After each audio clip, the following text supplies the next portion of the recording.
sebagai MT Bahasa Indonesia. Sebelumnya, kakak mau absen dulu ya.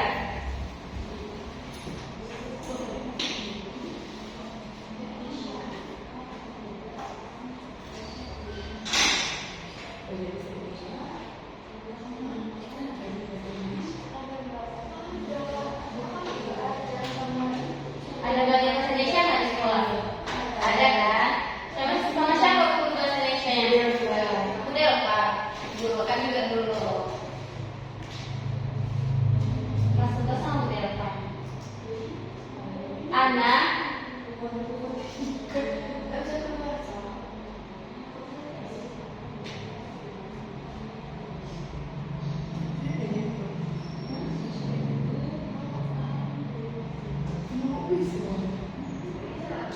Diva, oh Diva tuh yang izin ya? Iya Pak.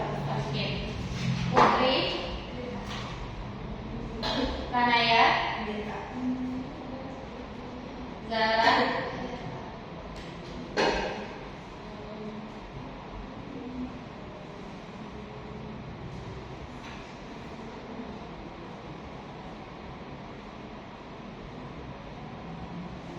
nah, sebelum mulai pembelajaran, maka ada punya peraturan di dalam kelas ini.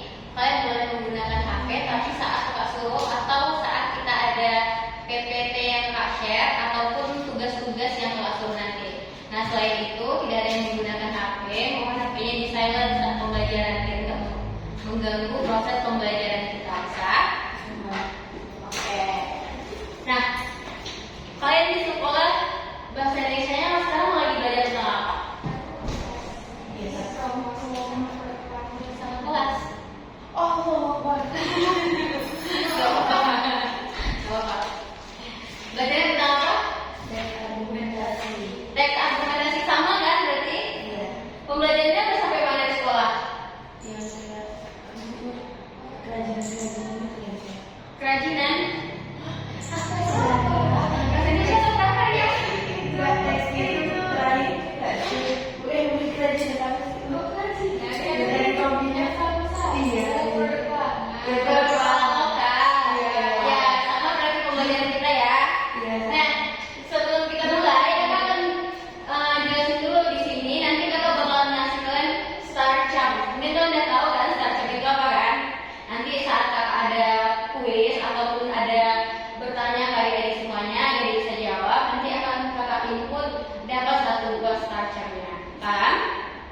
Oke, nah lanjut ke materi ya.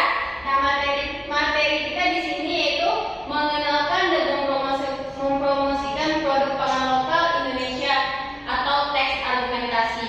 Nah, adik-adik kan udah belajar nih mengenai tentang teks argumentasi yang ada di sekolah. Nah, apa yang kalian pahami mengenai tentang teks argumentasi ini?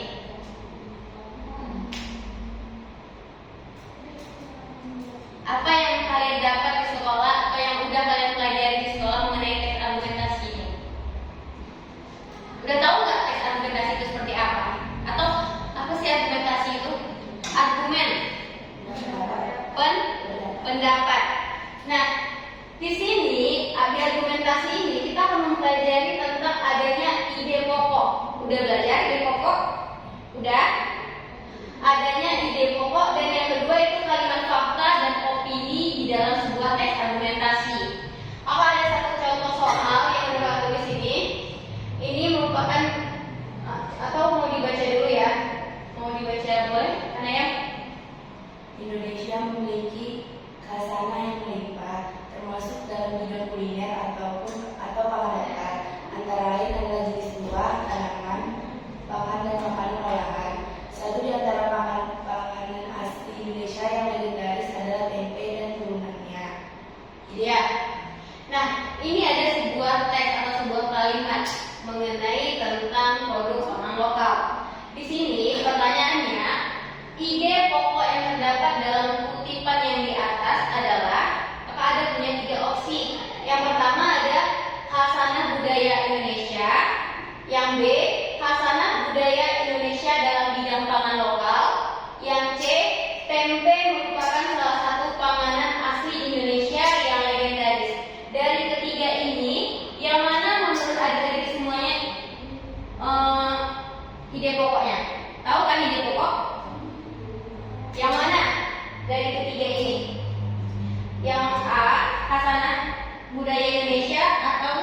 B.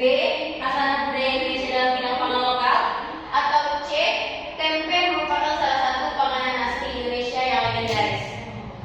Yang mana? B. B. Yakin? Oh enggak, B, C. Yang pastinya yang mana? B atau C? B. Karena ya B. Siapa namanya? Oh, Zara? Mana yang lebih pasti? B atau C? C. Oke, Zara jawab C. Nah, siapa namanya? Putri, Putri? C. Siapa namanya? Ana. Kalau Ana? B atau C? B atau C? B. Oke, 2 orang menjawab B, 2 orang menjawab C. Nah, sebelumnya ide pokok itu apa? Gagasan utama. Ide pokok. Inti dari suatu paragraf. Ya, inti dari suatu paragraf. Nah, ini ada paragrafnya. Dari paragraf yang di atas ini, yang mana kira-kira inti dari paragraf ini? Inti, ingat ya, intinya. B atau C? B.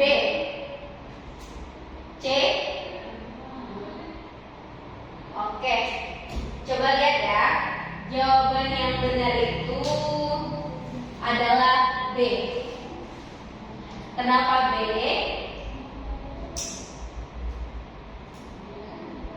Bentar ya.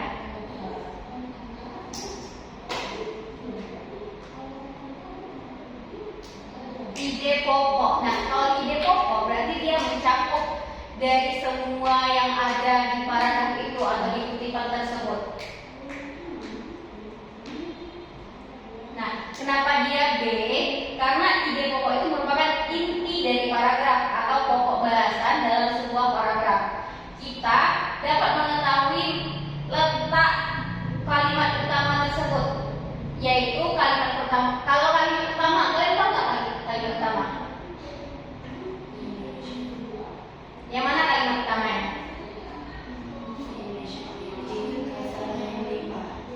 Indonesia memiliki. Nah, ini termasuk dalam kalimat utama. Nah, itu kalimat utamanya. Kalau ide pokoknya, kalimat utama Indonesia memiliki khasanah budaya yang melimpah, termasuk dalam bidang kuliner atau pangan lokal. Kalimat utama kita tentukan sebagai ide pokok, yaitu berarti dapat ide pokoknya khasanah budaya Indonesia dalam bidang pangan lokal. Nah, kalau kita mencari dalam sebuah paragraf ini, kita cari dulu kalimat utamanya atau kalimat yang tentang apa ini mau dibahasnya. Kalau tempe ini kan termasuk ke dalam termasuk dalam jenis pangan lokal ini kan, yang mana yang ini, ya kan? Nah, kita cari dulu kalimat utamanya, kalimat yang ada di sini, yaitu Indonesia memiliki khasanah yang melimpah, termasuk dalam bidang kuliner atau pangan lokal. Dari kalimat utama tersebut nanti bisa kita jadikan dia dalam sebuah ide pokok. Jadi jawabannya adalah B. Paham? Ada yang bertanyakan? Tidak? Kalian udah belajar juga kan di sekolah? Ciri-ciri ide pokok udah belajar di sekolah? Udah ada nggak belajar tentang ciri-ciri ide pokok?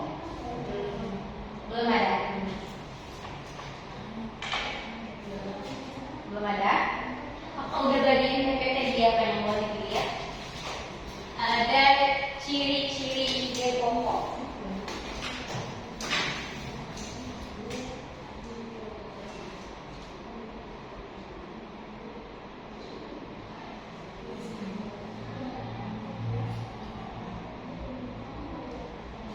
Udah ada terbagi nggak dia? Ada nggak di ruang guru? Di mana? Ada di kamu? Ada.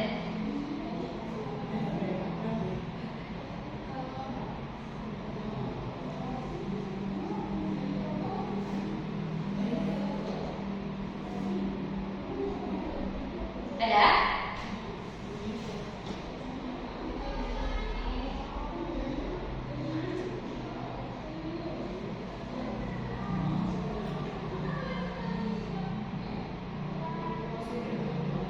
Ada?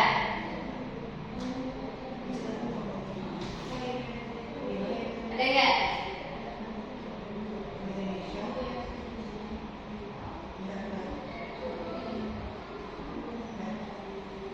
Ada nampak? Ada? Nah, ada ciri-ciri ide pokok. Ada nampak ciri-ciri ide pokok? Ada berapa ciri-ciri ide pokok yang ada di situ? Ada yang mau mobil Avanza. Bisa dipindahin dulu mobilnya. Ya, sini dulu.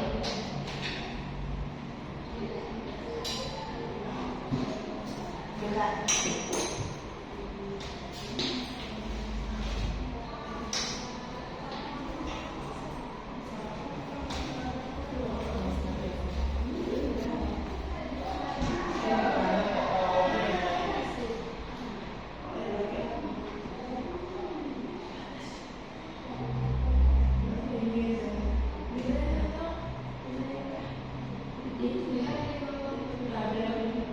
Ada?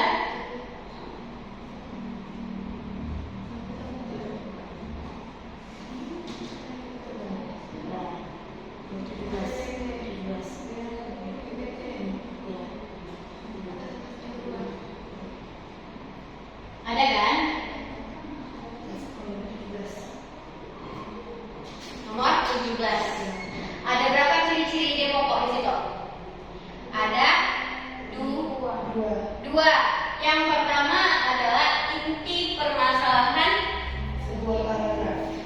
Inti permasalahan dari informasi dalam sebuah paragraf, ya kan?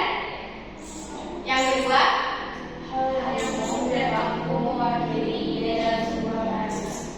dan mampu mewakili Sebuah ide dalam sebuah bahasa. ide.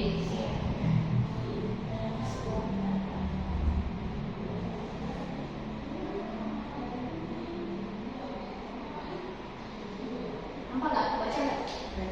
Naik turun ya. Nah, yang pertama kita bahas yang pertama ya.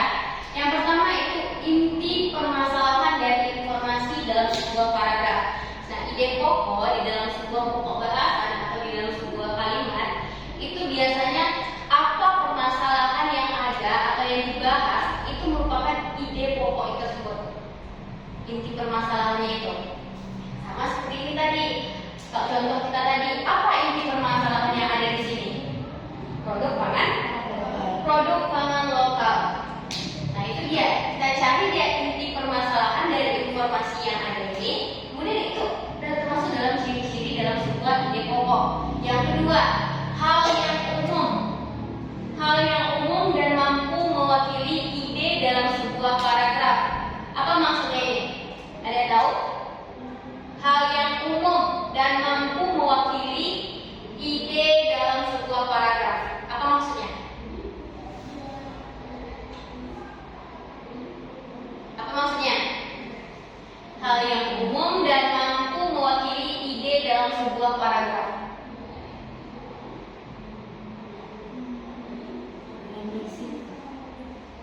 Hal yang umum.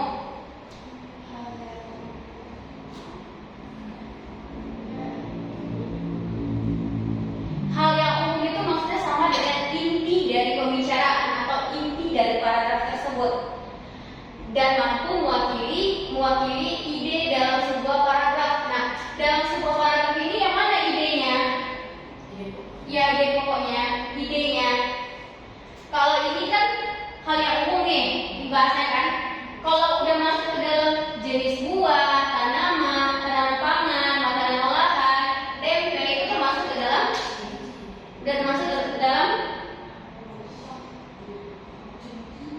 jenis dari pangan lokal ini.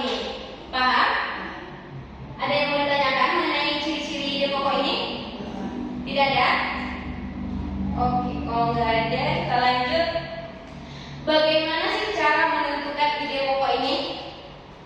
Adik-adik tahu nggak gimana cara yang menentukan ide pokok ini?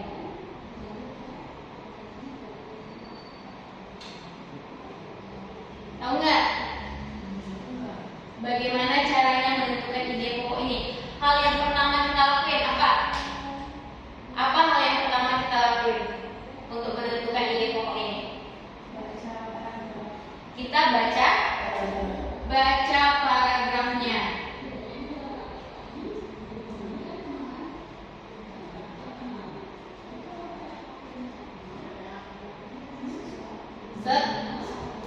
Sama. Nah, hal pertama yang kita lakukan dalam menentukan ide pokok itu kita baca dulu paragrafnya dengan seksama. Maksudnya kita baca dengan teliti, kita baca dengan konsentrasi yang penuh.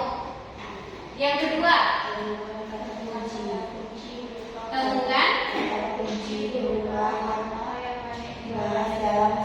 temukan kata kunci.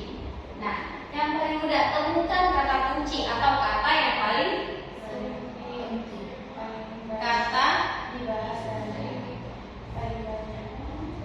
banyak dibahas.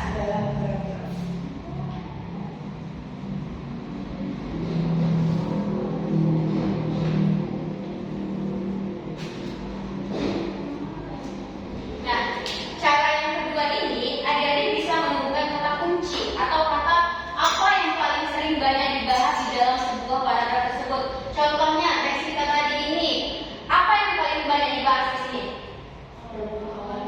Produk pangan lokal. Sama ini kan termasuk dalam produk pangan lokal. Ini juga termasuk dalam produk pangan lokal. Ini makanan olahan termasuk dalam produk pangan lokal. Sama dengan tempe juga termasuk dalam produk pangan lokal. Nah, inilah dia kata kunci yang ada di dalam sebuah paragraf tersebut. Cara yang ketiga apa? Temukan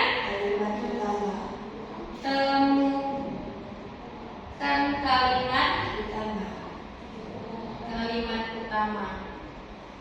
Nah, ini Kak bilang tadi, kalau adik-adik dia lebih muda, kita cari dulu kalimat utamanya. Kalau yang ini kan udah termasuk dalam kalimat penjelas dari pangan lokal ini. Nah, cari dulu kalimat utamanya yang mana. Kalau udah kita cari kalimat utamanya, nanti bisa kita temukan dia yang mana dia ide pokoknya. Paham? Cara yang keempat, untuk mengetahui jenis paragraf. tandai Posisi kalimat utama.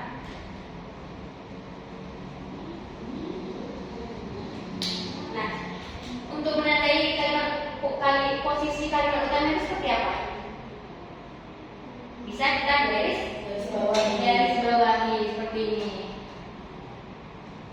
Paham? Nah, cara yang kelima, Ringkas kalimat utama menjadi ide pokok. ringkas kalimat utama Menjadi ide pokok.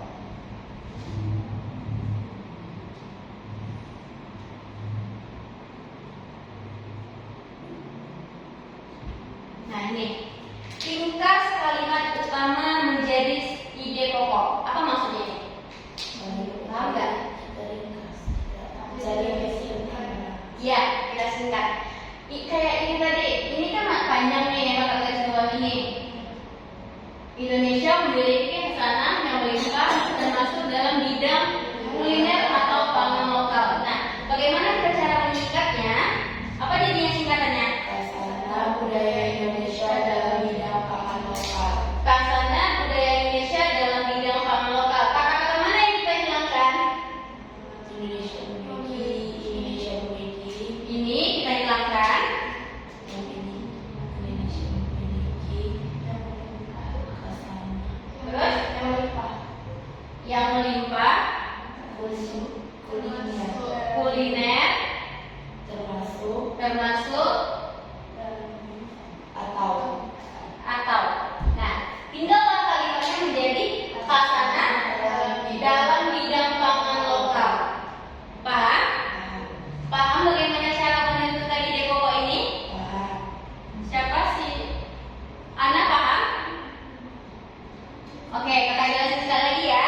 Nah, ciri-ciri ide pokok ciri-ciri ide pokok itu ada dua. Yang pertama, inti permasalahan dari informasi yang dalam sebuah paragraf. Kan kita punya paragraf nih, sebuah paragraf. Nah, kita cari dia inti permasalahannya, apa yang dibahasnya di sini. Intinya itu kan apa yang dibahasnya di sini. Kalau ini kan tadi kita bahasnya tentang Indonesia memiliki hasanah yang melimpah, termasuk dalam bidang kuliner atau pangan lokal. Antara lain adalah jenis buah, tanaman pangan, dan makanan olahan. Satu di antara panganan asli Indonesia yang legendaris adalah tempe dan turunannya. Nah, inti dari paragraf ini yang mana? Kalau ini kan kalau yang ini udah termasuk ke dalam jenis dari pangan lokal ini. Jadi kan ini kayak intinya. Berarti dari sini sampai ke sampai terakhir ini termasuk ke dalam jenis pangan lokal ini. Paham? Berarti inti permasalahannya adalah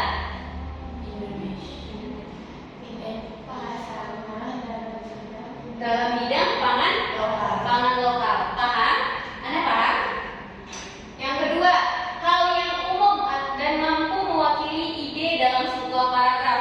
Biasanya kalau dalam sebuah paragraf itu apa yang umum yang dibahas, atau kan kita tuh ide pokok itu merucut ya.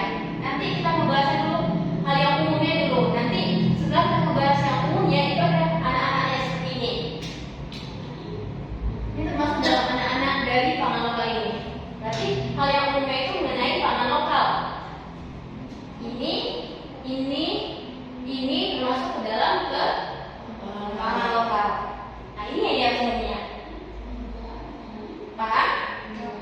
Nah, cara menentukan ide pokok itu ada 5 yang sudah kita bahas. Yang pertama itu kita baca paragraf dengan seksama.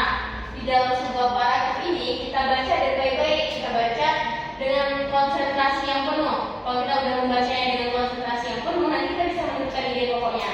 Cara yang kedua, kita temukan kata kunci atau kata yang paling banyak dibahas di dalam sebuah paragraf. Apa yang paling banyak dibahas dalam sebuah paragraf ini? Kata kuncinya. Nanti dari kata kunci tersebut bisa kita tentukan kalau dia ide pokoknya. Seperti ini, jenis buah ini termasuk ke dalam apa dia? Pangan lokal.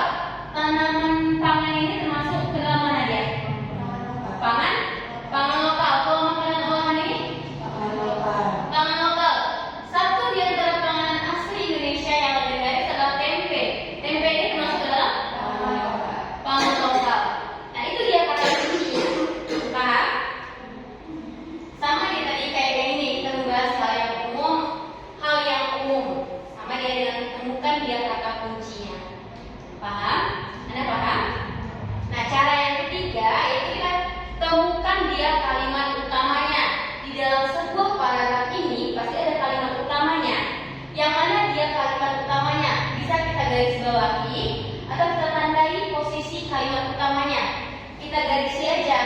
Nanti kan ada sebuah teks nih. Ini contohnya teks tadi kan. Kita garisi dia yang mana dia kalimat utamanya. Yang mana menurut anak kalimat utamanya? Dari Indonesia memiliki sampai mana dia? Sampai ke pangan lokal ini. Berarti ini termasuk ke dalam kalimat utama. Kemudian cara yang kelima, kita ringkas kalimat utama menjadi sebuah ide pokok. Dari kalimat utama ini kita ringkas. Yang mana dia yang enggak terlalu hampir sama, kita hapus. Baru kita ringkas dia menjadi sebuah ide pokok. Yang mana dia yang kita hapus? Dari Indonesia memiliki. Kemudian, mari kita hapus lagi. Yang melimpah. Terus termasuk kuliner. Berarti tinggal kalimatnya yang mana? Hasanah dalam bidang pangan lokal. Kalimat ini udah bisa nggak mewakili dari ini tadi? Dari ini sampai ke sini. Udah mewakili kalimat ini nggak? Udah kan? Nah, begitulah cara kita meringkas kalimat utama yang sudah kita temukan dalam sebuah paragraf. Paham? Ada yang mau ditanyakan? Enggak? Kalau enggak ada, nah, di dalam sebuah paragraf itu ada dua unsur kalimat. Ada dua unsur kalimat penting. Nambah? Yang pertama ada kalimat utama. Kalimat utama tadi kalimat yang kita temukan tadi, yang udah kita garis bawahi itu. Nah, apa itu dia kalimat utama? Nampak? Nggak nampak? Kakak tulisin aja ya kalau gitu kalau nggak nampak.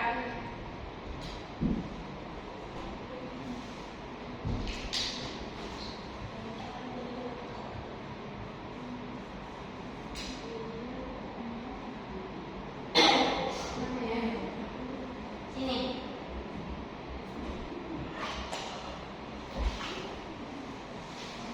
Ada dua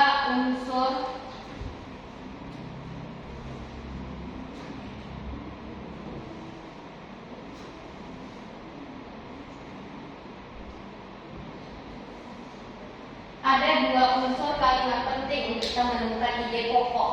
Yang pertama itu ada kalimat utama.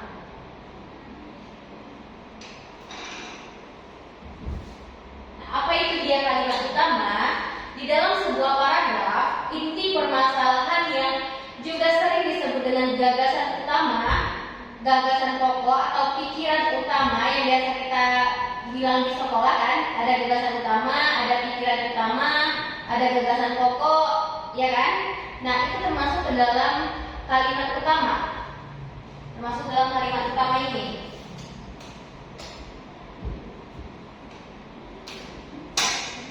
Paham nggak mengenai kalimat utama ini? Paham? Nah, apa fungsinya kalimat utama ini? Fungsinya itu sebagai sandaran bagi kalimat-kalimat lain di dalam paragraf tersebut. Sandaran bagi paragraf kalimat-kalimat lain. Apa maksudnya ini? Tahu nggak?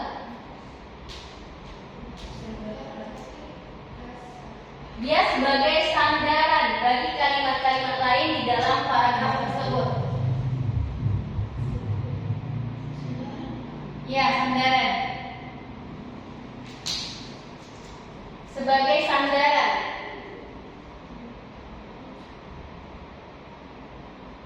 Ini yang tadi yang Kak bilang tadi.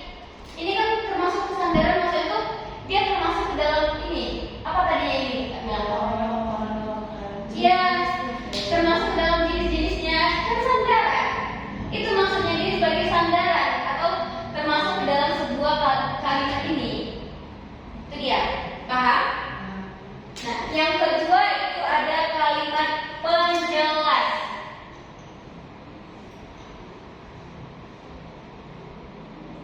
Tahu nggak kalimat penjelas ini? Iya, kalimat pendukung. Itu dia tadi yang kita bahas. Paham? Paham mengenai ini? Paham? Ada yang mau ditanyakan? Anda paham? Bisa nggak menemukan ide pokok nanti kalau seandainya di sekolah atau ada tugas nanti? Bisa nggak? Bisa? Oke. Nah, kalian udah ada belajar nggak letak kalimat utama itu? Belum? Udah nggak? Ada berapa? Ya, ada di awal, ada yang di tengah, di akhir. Cuma 3 pelajarannya? Kalian cuma belajar cuma 3. Nah, di sini kita mau belajar 5 letak kalimat utama. Sini ya. Kalian kalau mau nulis boleh. Jadi kalau mau nulis bilang aja ada atau ngomongnya dulu.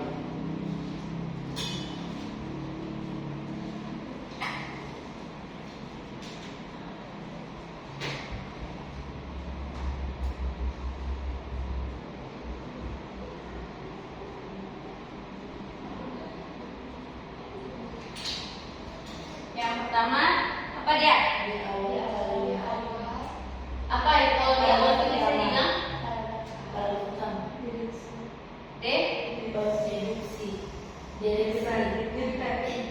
Apa? Nah iya, deduktif atau di awal.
ineratif atau di tengah letaknya.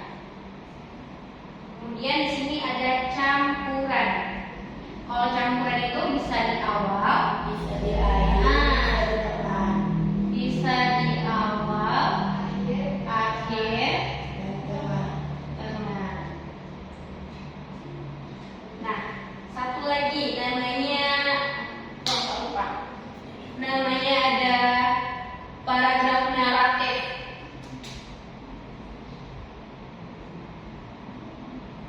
Baru dengar nggak ini? Pernah dengar naratif teks, naratif Naratif teks. Nah, di sini dia termasuk ke dalam letak kalimat utama. Dia di naratif. Kalau naratif ini letaknya dia menyebar, bisa di dalam setiap paragraf tersebut. Jadi tidak bisa menyebar dalam setiap berapa panjang paragraf itu dia menyebar. Paham nggak? Iya, itu dia.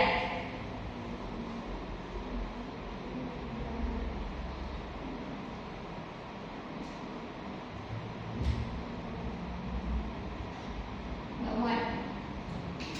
Nah, dari letak kalimat utamanya mau ditanyakan? Enggak? Atau mau kakak jelasin nggak yang deduktif itu apa, induktif itu apa? Gimana mau? mau.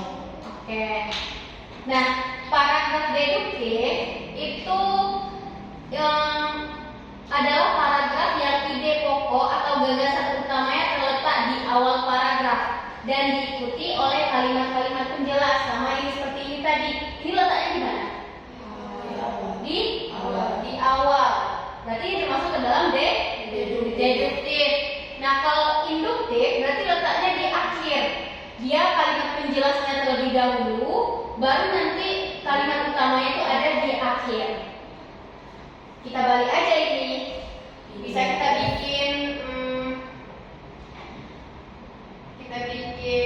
tempe merupakan salah satu panganan asli Indonesia yang legendaris. Nah, baru kita mesti ini. Iya, Antara lain adalah jenis buah, tanaman, pangan, ya. atau menolak. Baru kita bikin ini di Terakhir. akhir. Berarti bisa dijadikan kalimat induktif. Paham? Nah, apa ineratif itu? Ineratif itu adalah paragraf yang kalimat topiknya terdapat pada bagian tengah paragraf. Biasanya diapit oleh kalimat penjelas. Jadi nanti dia adanya di tengah-tengah ini. Kalimat penjelasnya di atas, di awal, kemudian baru nanti di tengah-tengahnya kalimat utamanya, baru nanti lagi kalimat penjelasnya. Ada biasanya teks seperti itu. Pernah nggak kalian menemukan teks seperti itu? Pernah? Oke, lanjut ke campuran. Nah, campuran ini itu dia bisa di awal, bisa di akhir, dan bisa di tengah kalimat utamanya itu. Paham? Yang terakhir naratif, dia menyebar. Nah, naratif itu pola semacam tidak memiliki kalimat utama, tapi pikiran utamanya itu menyebar pada seluruh paragraf atau tersirat pada kalimat-kalimatnya. Paham maksudnya? Nggak paham? Dia nggak ada kalimat utamanya, tapi kalimat utamanya itu menyebar dari setiap paragraf yang ada itu. Iya, jadi kita bisa menebak. Jatuhnya kita menebak-nebak. Contohnya tadi ini, langsung lihat ke jenis-jenisnya ini. Jenis buah, tanam pangan, dan makanan olahan. Kemudian ada tempe. Nah, kita bisa menebaknya. Ini termasuk dalam, tengok dulu judulnya. Termasuk dalam pangan lokal. Nah, itu dia menyebar dia di dalam setiap paragraf tersebut. Paham? Ada yang mau ditanyakan? Tidak? Boleh, bisa tanya dulu boleh.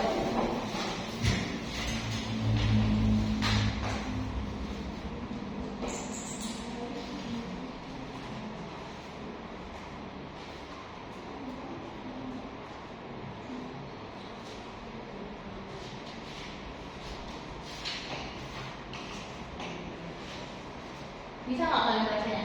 Bisa.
sampai mana kalian belajar tentang TA? Itu baru sampai sini loh. Baru sampai sini.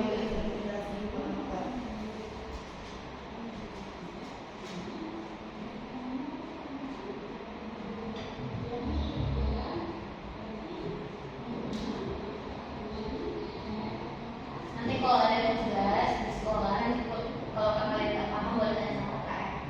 Iya. Kita kerjain bareng-bareng.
Udah?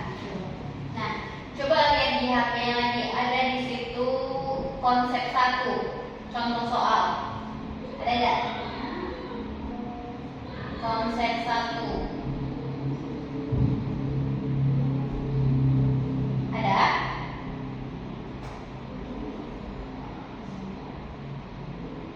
Dari kerjanya itu ada nggak bawahnya?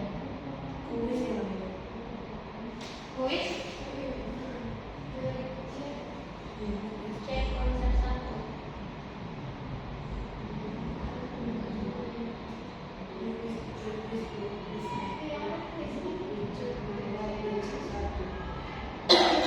Iya, berarti beda sebutnya.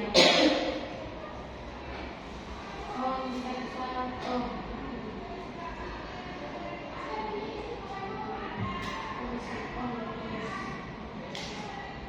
Nah, nih kepada soal yang tahu boleh diangkat tangannya, kita kasih lancarnya. Oke, fokus ya. Nih, yang pertama, ide pokok adalah rancangan pokok yang tersusun di dalam pikiran, gagasan, atau merupakan suatu pikiran utama dari sebuah paragraf. Pernyataan tersebut A. benar, B. salah. Apa? Putri. Kan jawab tadi kan? Apa? A. Pernyataannya benar.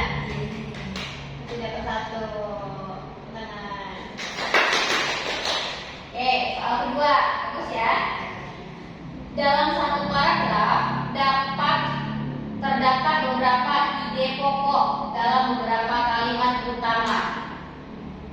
Pernyataan tersebut A. Benar, B. Salah. Salah. Ya, betul. Soal ketiga. Hanya terdapat satu kalimat penjelasan dalam satu paragraf untuk menjelaskan ide pokok pernyataan tersebut. A. Benar, B. Salah. Hanya terdapat satu kalimat penjelasan dalam satu paragraf untuk menjelaskan ide pokok. Cepat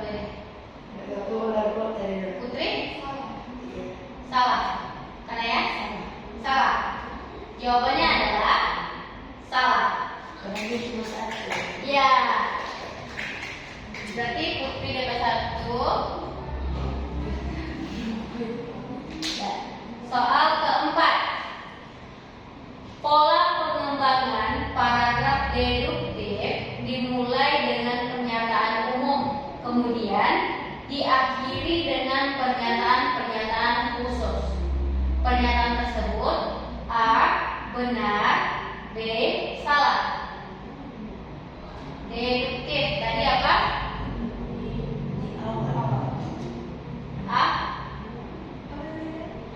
Pola pengembangan paragraf deduktif dimulai dengan pernyataan umum, kemudian diakhiri dengan pernyataan-pernyataan khusus. Pernyataan tersebut A. Benar, B.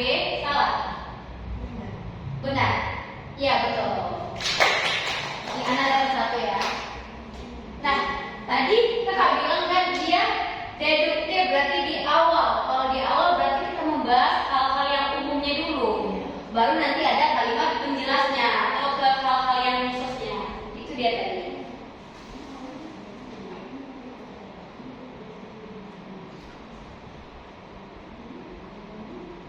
Udah, cuma 5 soal. Lanjut, kita berarti bisa ngerjain ke kuis. Lihat, yang kuis tadi, kuis 1.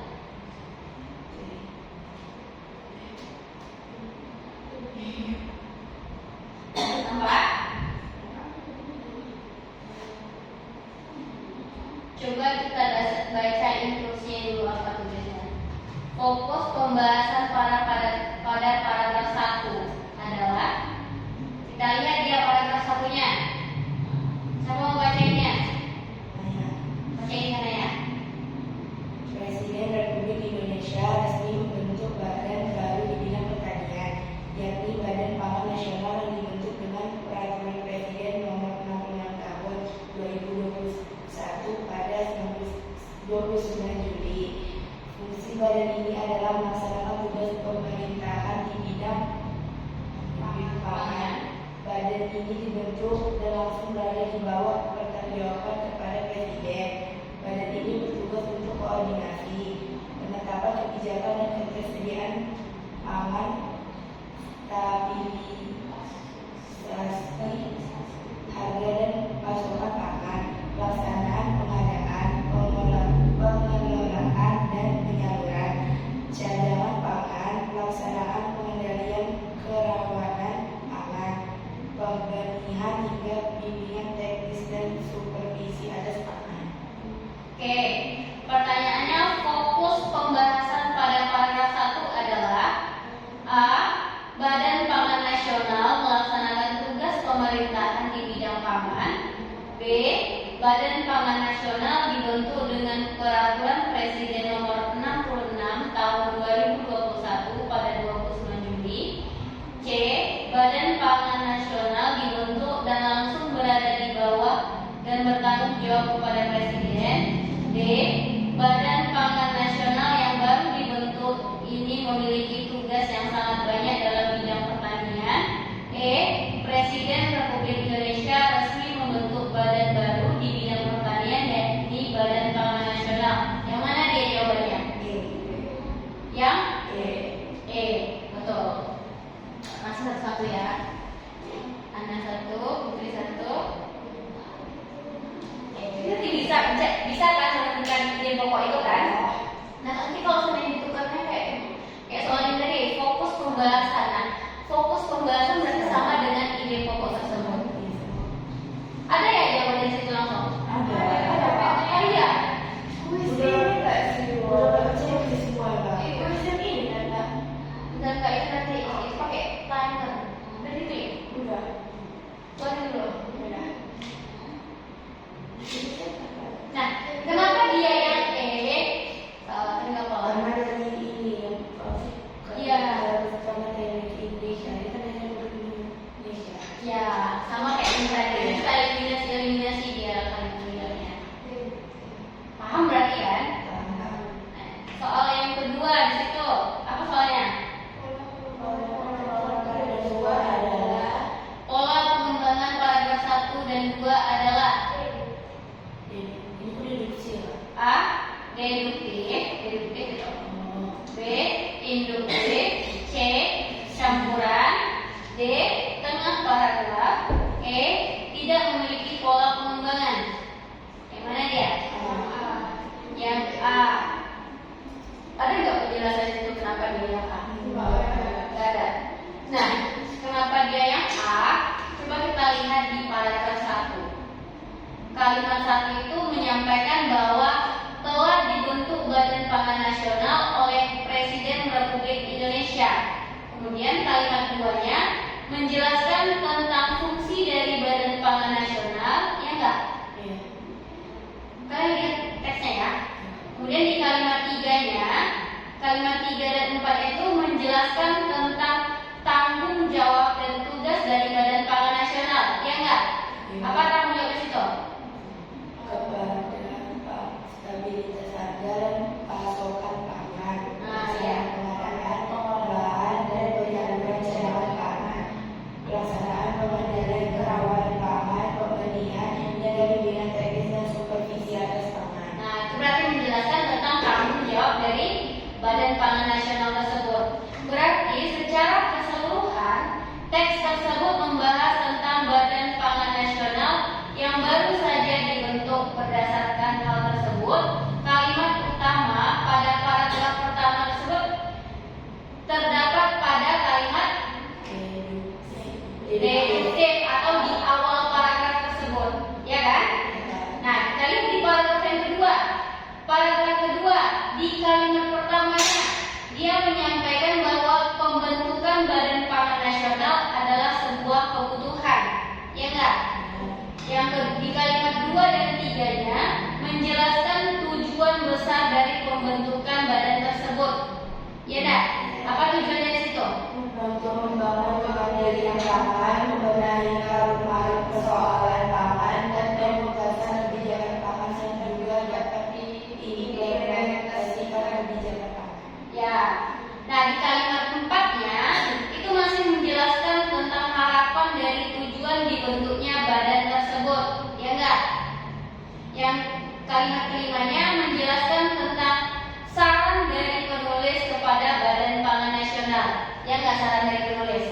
Apa sarannya dari penulisnya itu? Iya. Setelah melihat terjadi tidak dilakukan persoalan tentang pangan itu tidak ada lagi. Saling menyalahkan akan kementerian. Ya, berarti dari dua paragraf tersebut, dari paragraf kedua itu, kalimat utamanya itu adalah di paragraf ke kalimatnya kalimat 1 atau kalimat 2, 3, 4? Di kalimat 1, kalimat utamanya. Kalimat utama pada paragraf kedua terdapat pada kalimat pertama, yaitu pembentukan Badan Pangan Nasional memang sebuah kebutuhan. Berarti dari kalimat 1, 2, 3, 4, 5 itu 2, 3, 4, 5 itu termasuk ke dalam kalimat penjelas. Paham? Ada nggak yang mau ditanyakan? Ada yang mau ditanyakan? Anda ada yang mau ditanyakan? Paham? Soal ketiga, ada nggak soal yang ketiga itu? Soal ketiga, pernyataan yang tepat terkait pola pengembangan paragraf pada paragraf ketiga.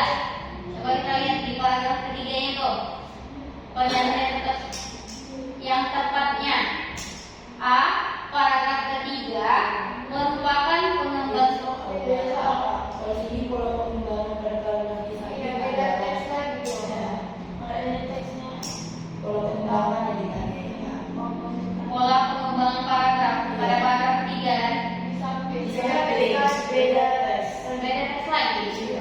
Jawabannya apa? Jawabannya B, induksi. Induksi. Oh iya, beda teks soalnya. Oke, coba baca aja. Baca soal kalian tuh. dari data pada 1954 komposisi partai dalam struktur menu bangsa kita menunjukkan proporsi berdasarkan dari 23,6%. Sisa dari dipenuhi oleh Terengganu 22,6%, Jagung 15,9%, dan Kentang 4,9%. Kondisi ini baru sebelum pada Orde Baru. Pada akhir 80-an, proporsi beras semakin dominan mencapai 81,1%.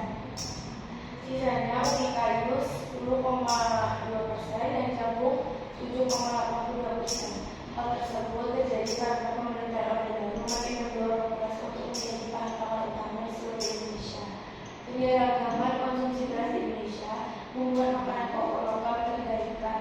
Kini, upaya mengembalikan keragaman bahan pangan dilakukan oleh beberapa diversifikasi pangan yang dipelopori Menteri Pertanian Syahrul Yassin Limpo.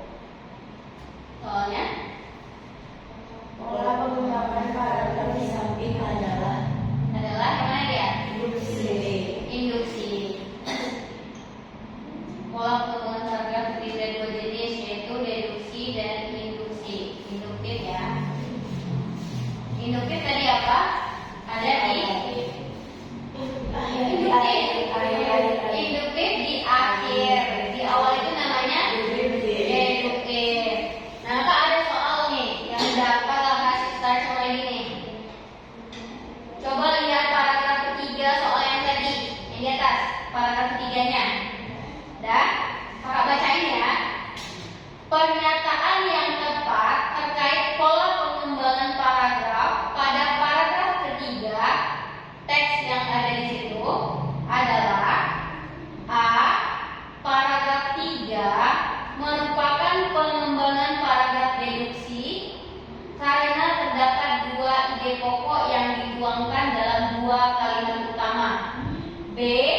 Paragraf 3 merupakan pengembangan paragraf induktif karena dimulai dengan pernyataan umum kemudian diakhiri dengan pernyataan-pernyataan khusus.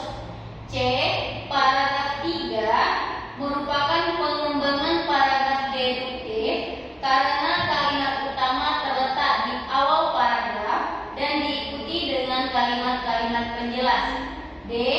Paragraf 3 merupakan pengembangan paragraf induktif karena diawali dengan kalimat-kalimat penjelas dan diakhiri dengan kalimat utama. E. Paragraf 3 merupakan pengembangan paragraf deduktif kalimat penjelas yang berupa pernyataan khusus terdapat pada awal paragraf. Yang mana dia jawabannya? Yang mana dia jawabannya?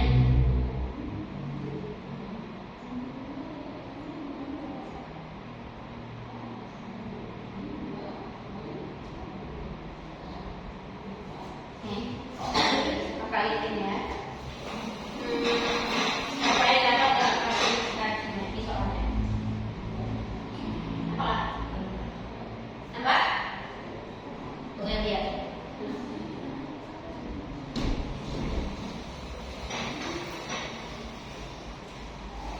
Yang mana dia jawabannya? Yang A, B, C atau D?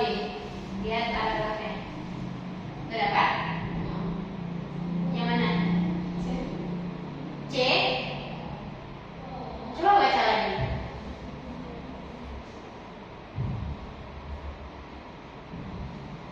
Baca lagi paragrafnya. Baca dengan seksama. Temukan kata kuncinya.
sebuah paragraf tersebut, perlu kita tentukan tadi gagasan utamanya atau dari paragraf tersebut.